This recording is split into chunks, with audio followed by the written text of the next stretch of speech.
안녕하세요. 즐거운 책방입니다. 네, 오늘 소개해드릴 책은요, 부에 관련된 책을 가지고 왔어요. 요즘 경제적으로 좀 많이 힘들어하는 분도 많이 계시잖아요. 저도 그렇고, 여러분도 그렇고, 어떻게 하면 돈을 많이 내가 부자로 살아갈 수 있는지 그런 내용을 담은 책이에요. 어떤 책이냐면요, 부자의 언어라는 책이에요. 부자의 언어. 책 제목만 봐서는 부자가 쓰는 언어들은 어떤 언어인가 그런 부분에 대한 내용인 것 같잖아요. 그런데 그런 언어가 부자의 언어라는 것이 어떤 단어에 대해서 어떻게 생각하고 받아들이고 해야 하는지 그런 내용들을 담고 있어요. 그래서 여기 책 중간에 보면 55가지의 언어, 부자의 언어가 나오는데요. 그 55가지에는 뭐 가치관, 가치에 대해서 뭐 불만에 대해서도 있고, 그리고 뭐 수용에 대해서도 있고, 정말 다양한 단어에 대해서 질문하기, 그 풍요, 성공 습관, 그런 것처럼 다양한 방향에서 어떻게 생각하고 받아들여야 하는지, 어떤 방향으로 내 삶을 이끌어야 하는지, 그런 부분에 대해서 그런 내용들을 담고 있어요. 근데 딱딱하게 뭐 설명만 되어 있는 것이 아니라 소설 형식으로 되어 있어요. 그래서 정원사 이야기가 소설 이야기가 나오고요. 그 중간중간에 자신의 이 책을 쓴 자신의 경험을 담은 이야기가 나와요. 그래서 이 책을 쓰신 분이 어떤 분이시냐면요. 존 소포릭이라는 분인데요. 이분이 자신의 아들에게 들려주는 그런 이야기를 담고 있어요. 아들에게 부자가 되기 위해서 어떻게 해야 하는지 그런 내용들을 들려주는 그런 이야기가 담고 있어요. 그래서 이분은 그냥 척추 교정사 일을 하고 계시는 분이세요. 그런데 이분이 정말 어려움을 겪게 돼요. 20대에 경제적 어려움으로 엄청난 어려움을 겪게 되면서 그런 것이 부가 없는 돈이 없다는 것이 그냥 불편한 것이 아니라 내 생계를 위협할 때는 그때는 그 돈이라는 것이 공포로 다가오고 불안으로 다가오고 절망으로 다가온다는 거죠. 그래서 그런 경험을 통해서 어떻게든 돈을 벌어야겠다. 돈으로부터 자유로워지고 싶다는 그런 생각을 가지고 부를 추구하고 그런 삶으로 인해서 나중에는 이제 부동산 부자가 되는 부동산 사업가가 되는 그래서 큰 부를 얻게 되는 그러한 삶을 살아요. 그러면서 그 아들에게 20살이 된 아들에게 자신이 어떻게 살았고 그리고 자신한테 부를 얻기 위해서는 어떻게 해야 하는지 그런 가르침을 주는 그런 책을 쓰고 싶어서 이 책을 쓰게 된 계기가 돼요. 그래서 이 책을 쓰면서 이 책을 쓰기 전에 다른 책을 썼었어요.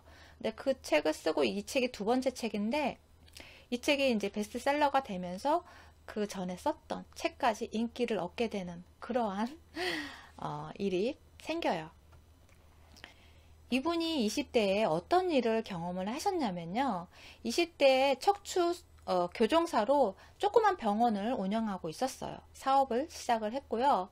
그리고 결혼을 했고 아기까지 있었어요. 그런데 2000년에서 2002년 그 당시에 주식시장이 붕괴가 되면서 자신이 가지고 있던 모든 돈을 날리게 돼요. 그러면서 자신이 가지고 있는 돈이 아무것도 없잖아요. 다 날라가 버렸잖아요.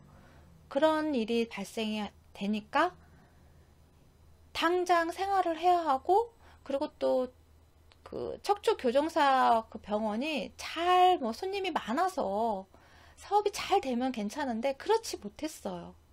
어려웠어요.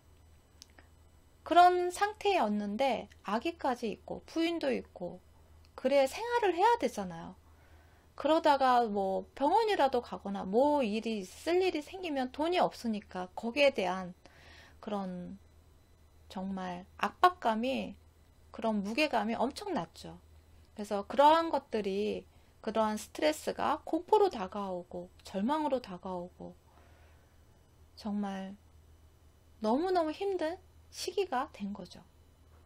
돈이 없음으로 인해서 생활을 해야 되는데 생활 자체가 안 되다 보니까 공포로 다가오게 된 거죠. 그래서 어떻게든 돈을 벌어야겠다는 그런 생각밖에 없었던 것 같아요.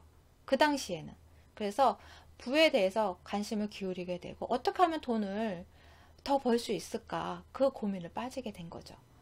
이분은 어렸을 때는 그런 성경 공부를 교회를 다니고 성경 공부를 하면서 거기에서 그러니까 너무 돈을 밝히고 하는 것은 약간 속물적인 거다. 그런 교육을 받고 자란 자신이라고 해요. 그런데 그런 상황에 놓이다 보니까 정말 돈이 없으면 안 되는 거예요. 그래서 우리가 생활하면서 삶을 살아가면서 최소한의 의식주를 해결할 수 있는 것이 기본권이 보장돼야 된다고 하잖아요. 그러한 것이 갖춰져 있지 않을 때 정말 공포로 다가오잖아요. 매일매일 그 불안함으로 공포스럽게 살아가야 하잖아요.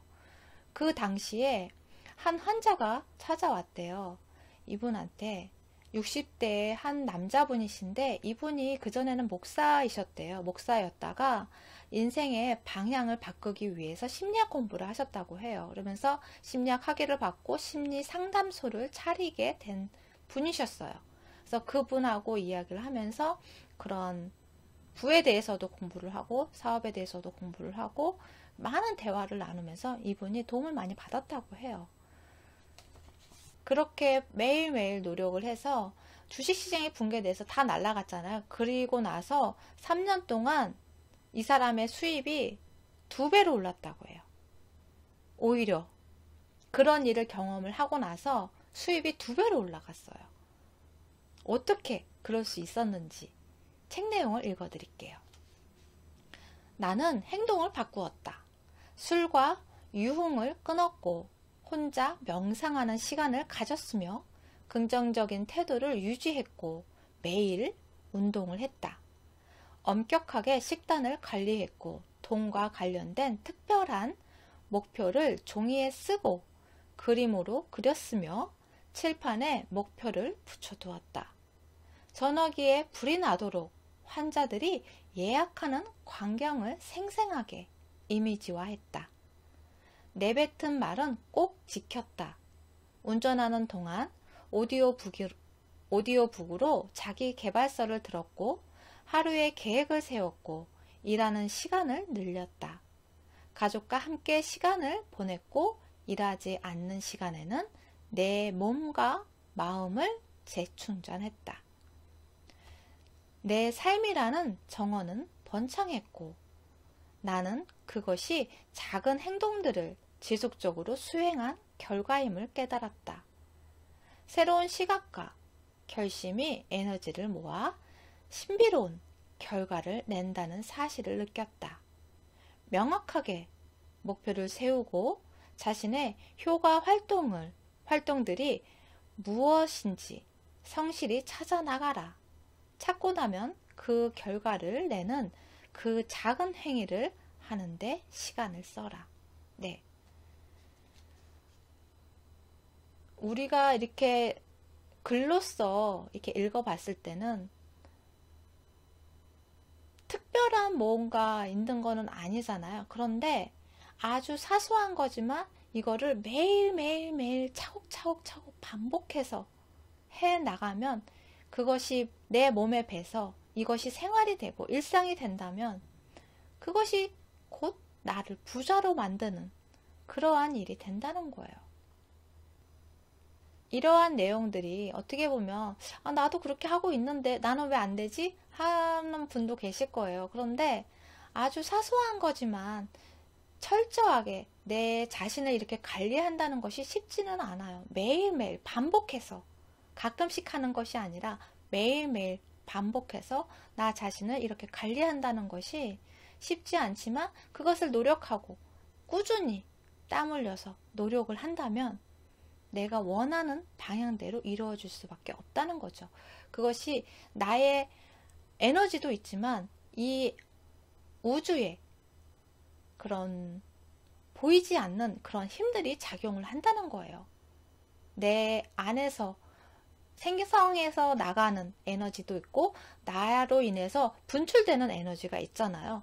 그러한 에너지로 인해서 보이지 않는 힘이 작용을 하고 그러한 것들이 신기하게 나를 내가 원하는 내가 이미지화하고 상상하고 생생하게 내가 그렇게 그러한 상황이 나에게 벌어질 거라는 그런 믿음을 갖고 거기에 의심하지 않고 신념을 갖고 한다면 그러한 일이 정말 신비롭게 내 눈앞에 펼쳐진다는 거죠.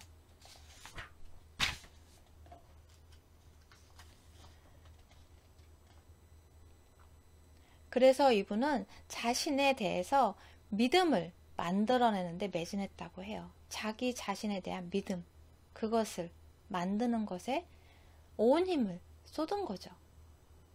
내가 생각하는 대로 그렇게 이루어질 거라는 그 믿음을 만들어내기 위해서 책 내용을 읽어드릴게요. 나는 믿음을 만들어내는데 매진했다. 그건 희망이나 바람이 아니었다. 소원도 기원도 아니었다. 오히려 아는 것이었다. 내 병원 전화가 울릴 거란 사실을 아는 것. 이는 분명 분별력을 넘어서는 것이었다. 나는 경제적 안정이 신념, 결과에 대한 확신, 영향력을 작동시키는 내면의 힘이 있음을 배웠다. 가장 바라는 일에 생각을 집중하는 걸 배운 그날 이후 경제적 안정이 저절로 따라왔다. 네. 우리는 되게 보통 저도 그렇고 이런 책을 읽으면 의욕 충만해갖고 나도 이제 해야지. 나도 부자가 될 수 있어. 나도 할 수 있어. 매일매일 나를 관리하고 열심히 상상하고 이미지 트레이닝하고 긍정적으로 생각하고 해야지. 내 운동하고 해야지 하면서 그것이 일주일이 되고 한 달이 되고 두 달이 되고 계속 꾸준히 1년, 2년 이렇게 차곡차곡 매일매일 반복돼야 되는데 그러다가 그냥 몇 달 지나고 한두 달 지나고 흐지부지 되는 경우가 참 많아요. 저도 그렇고 그래서 자꾸 자극이 필요한 것 같아요. 그래서 이러한 책을 주기적으로 읽고 그러면서 자극받고 또 열심히 하고 그럼 반복적으로 열심히 하면서 내 몸에 습관이 되게끔 만드는 것이 참 중요한 것 같아요. 그래서 이분도 오디오북을 보고 듣고 계속 자기계발서를 공부하고 매일매일 그러한 생활들이 이분을 또 그러면서 자신의 믿음을 키우는데 게을리하지 않고 신념을 갖고 매일매일 해나가는 것이 이분을 부자로 만드는 그러한 일이 되었다는 거예요. 그래서 여러분도 자극받고 이 영상을 보면서 자극이 돼서 꾸준하게 내가 부자가 되기 위해서 매일매일 나에게 도움이 되는 그런 습관들을 반복해서 만드시면 어떨까 싶어요. 책 내용을 더 소개를 해드릴게요.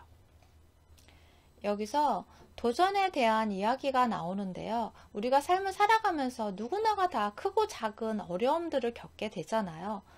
그러한 것들을 극복하기 위해서 어떻게 해야 하는지 그러한 도전에 대한 이야기가 담겨 있어요. 그 부분을 소개를 해드릴게요.